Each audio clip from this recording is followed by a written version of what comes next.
Today, I want to talk about one of my greatest, most nostalgic memories from childhood, Sunday nights on Fox. Specifically, Sunday nights on Fox in the early 2000s. After years of shuffling shows around on their schedule, the year 2000 is when they finally perfected the Sunday night lineup. No longer was The Simpsons airing on Thursdays, or King of the Hill on Tuesdays. No. Starting February 6, 2000, if you switched over to Fox at 7 p.m. Eastern Standard Time, you'd begin the evening with a light appetizer of Futurama, followed by King of the Hill. Both solid shows that got you ready for the entree. The Simpsons at 8, followed by the Breaking Bad prequel, Malcolm in the Middle, which had only premiered a month earlier.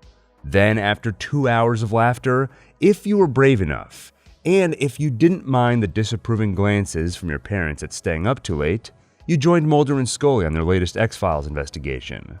Overall, it was 3 hours of awesome television and a great way to end the weekend. In this video series, we'll look at how this came to be. What was so special about Sunday night that it became the night to watch for some of Fox's best shows? We'll also deep dive into the many shows that moved in and out of the Sunday night slate. And ultimately, we'll look at how Sunday nights on Fox evolved over the last 30 plus years.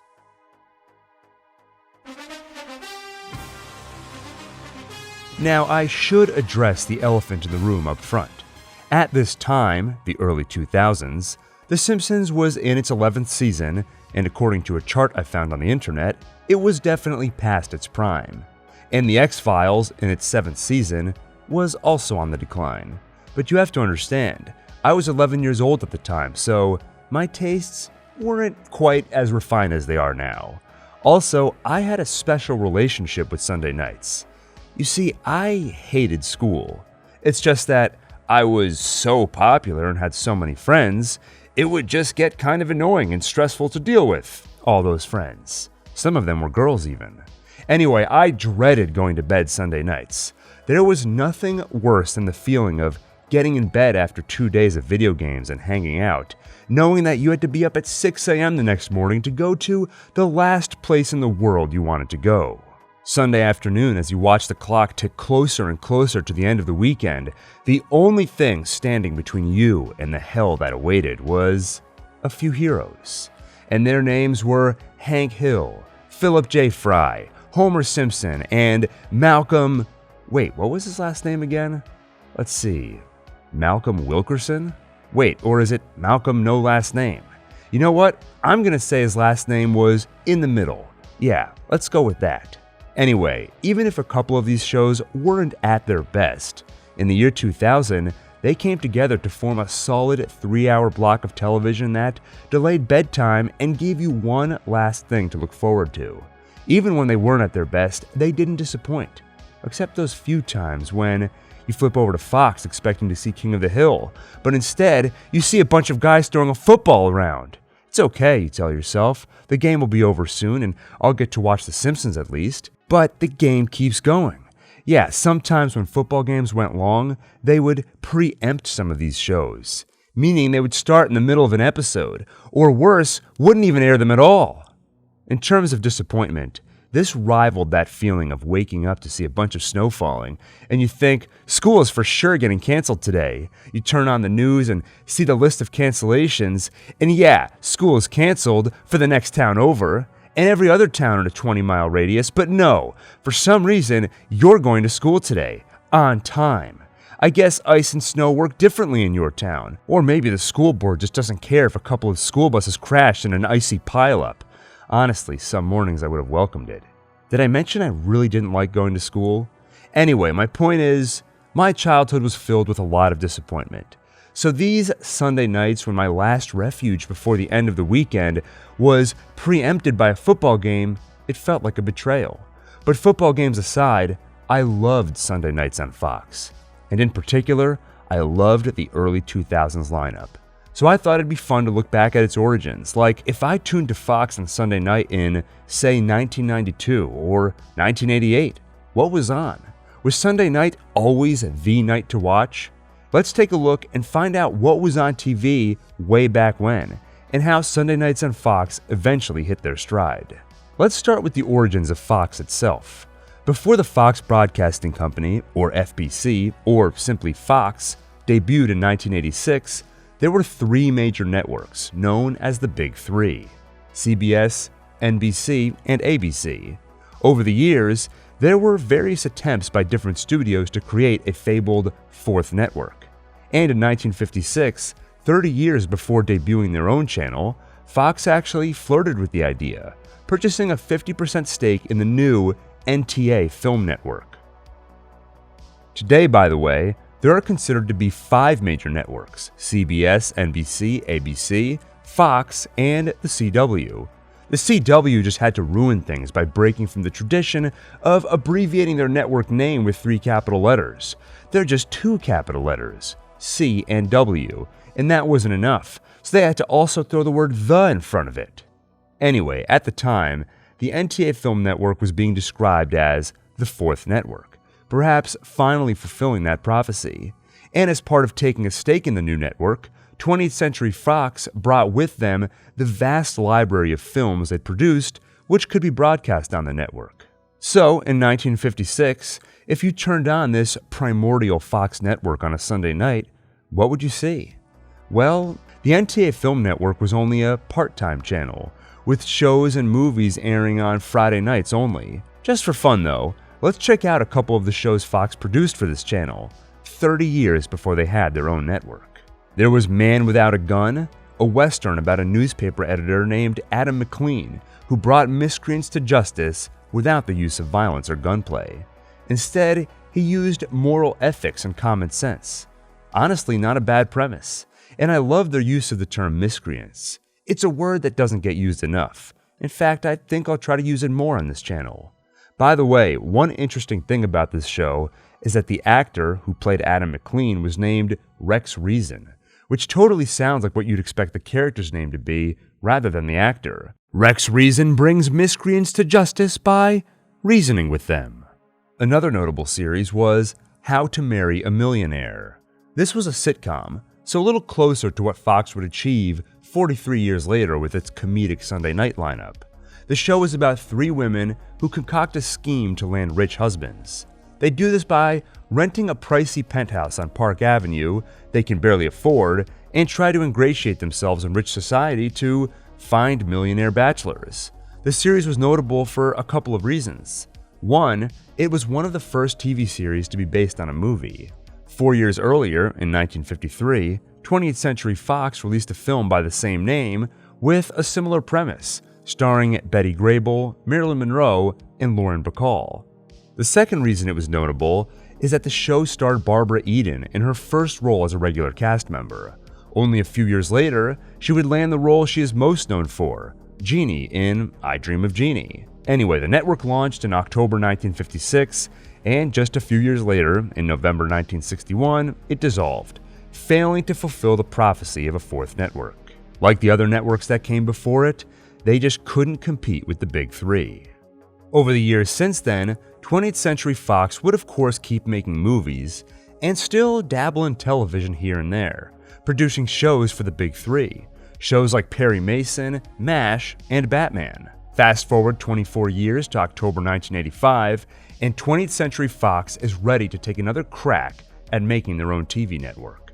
Word on the street was that they were trying to be the fabled fourth network, but Fox themselves actually shrugged off this title. According to an LA Times article, published October 10, 1985, Barry Diller, Fox's chairman and chief executive, said in a phone interview that the phrase fourth network is irrelevant and a little grand, adding, "We think the opportunity exists, both in the rise of independent stations across the US and the very full advertiser economy, and we feel that we can offer competitive programs." The context is that Rupert Murdoch had just acquired 20th Century Fox and 6 TV stations, covering 22% of America's TV viewing audience. So, he owned a film production company and a bunch of independent TV networks. So it's not hard to see how he'd laid the groundwork for a new network.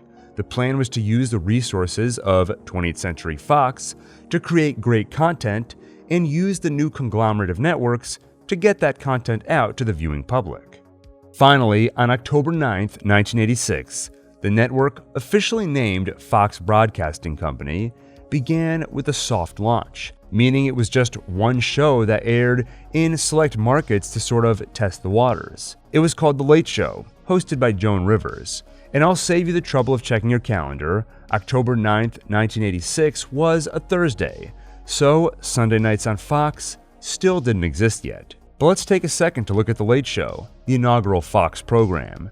At the time, Joan Rivers was the permanent guest host of NBC's The Tonight Show, taking over from Johnny Carson.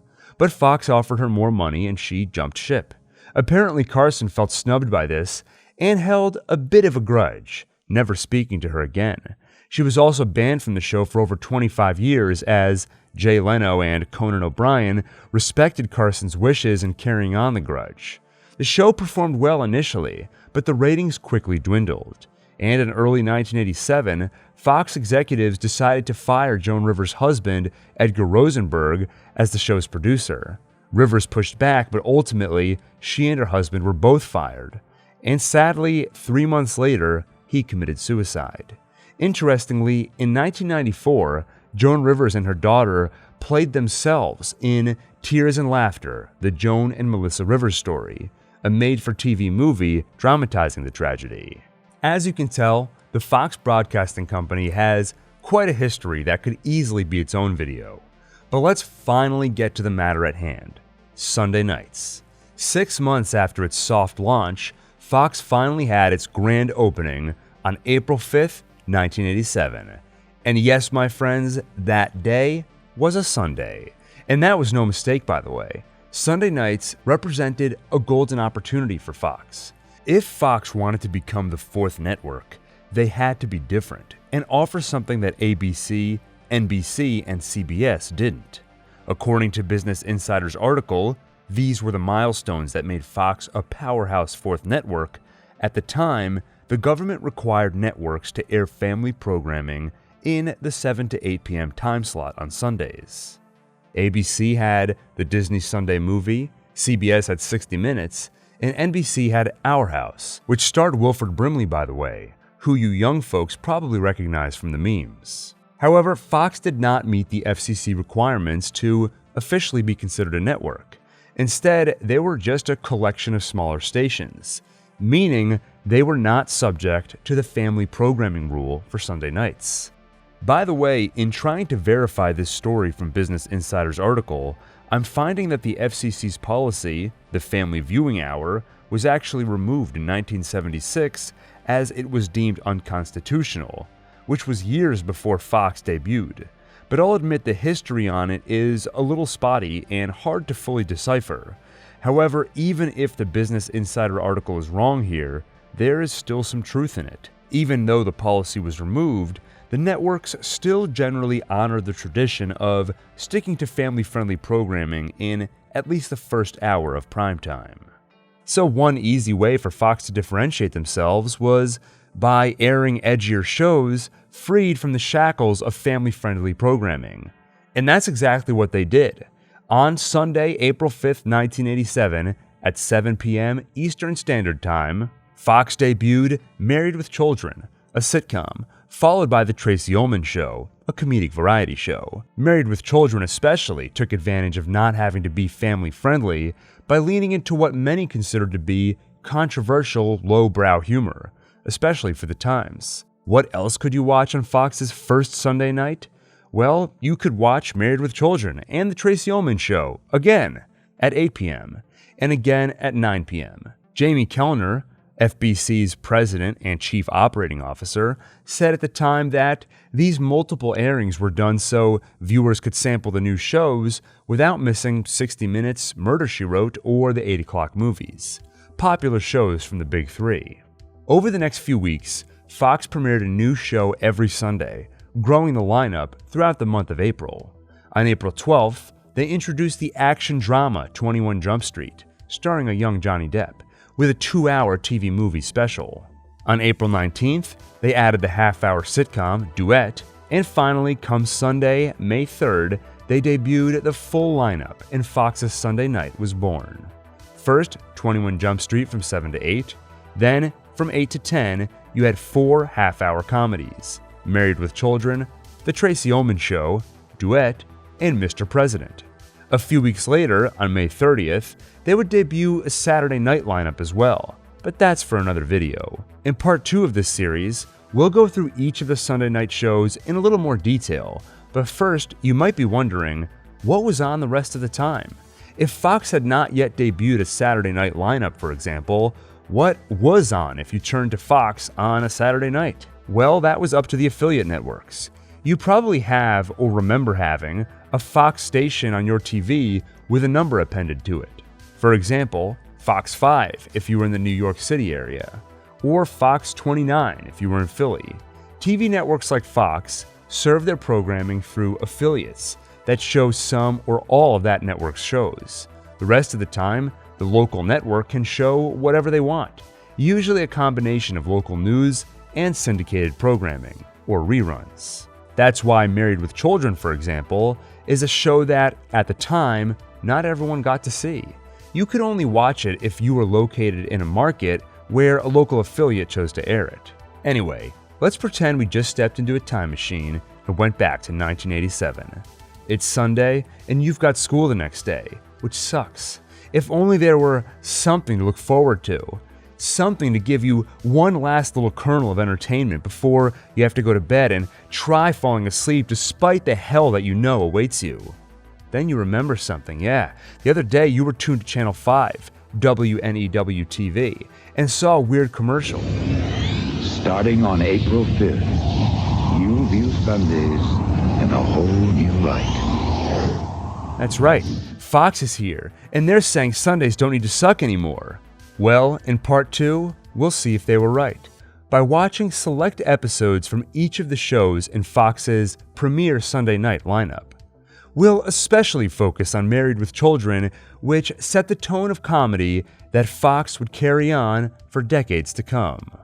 So, if you enjoyed this video, please make sure to like, subscribe, and hit the bell icon so you're notified when we release part 2 of The Evolution of Sunday Nights on Fox. Also, if you have fond Fox memories or have something to say about their current lineup, drop it in the comments.